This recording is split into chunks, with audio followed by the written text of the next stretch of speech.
Bueno, coneixent el Poli de Fuenlabrada crec que sí que la rebuda serà bona, però també és ben cert que quan comenci el partit tota la gent que hi ha darrere de la banqueta, crec que és la penya 3-14,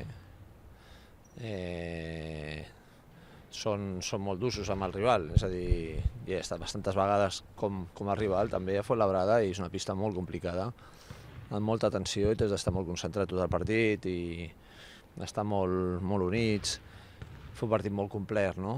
Amb el posar-hi tot, perquè si no el còctel que fan el joc de l'equip, que està jugant molt bé, més l'empenta que dona i la pressió que sobre els àrbitres i la sensació d'espai reduït fa que sigui un partit de màxima dificultat per nosaltres i bueno, esperem jugar a un bon nivell.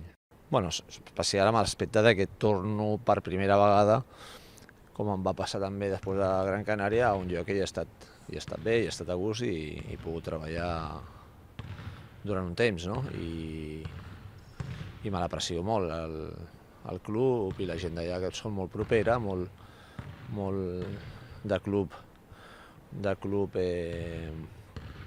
reduït, no? Però que viu molt al bàsquet i en aquest aspecte jo crec que serà una bona experiència i espero que tinguem també el resultat, que és el més important, favorable per nosaltres. Bueno, ara hem mantingut una mica. Quan vaig arribar jo havien agafat un camí difícil, un camí perillós, que era canviar tot l'equip. I la primera temporada meva es va intentar sobreviure a una temporada dolentíssima i quedant-se amb una base de l'equip, amb uns pilars de cara a fer una segona temporada millor. Jo crec que hi ha gent com el Ferran, molt qüestionat al principi, però que després ara és un home inqüestionable. Més altres jugadors que han anat creixent al costat, com Colom i Mainoldi com a base i Cortabarria com a base de jugadors que mantenen el que és la filosofia del club i que ho saben transmetre a la gent que arriba. Però mantenir una base, això porta que ja tinguis molt guanyat.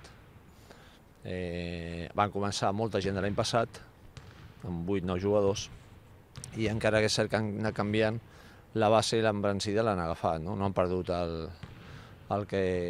el bo que té tenir una base de gent amb caràcter i de gent identificada, i jo crec que estan aprofitant aquesta empenta amb jugadors joves que també estan pujant, que també ja tenen més continuïtat de cara a fer un equip. I en aquest sentit, ells, encara que sembli que vagin incorporant sempre jugadors, mantenen una base que jo crec que és bàsica i definitiva per qualsevol equip i més d'aquesta... per qualsevol equip, no? Mantenir jugadors, mantenir una filosofia i tenir paciència.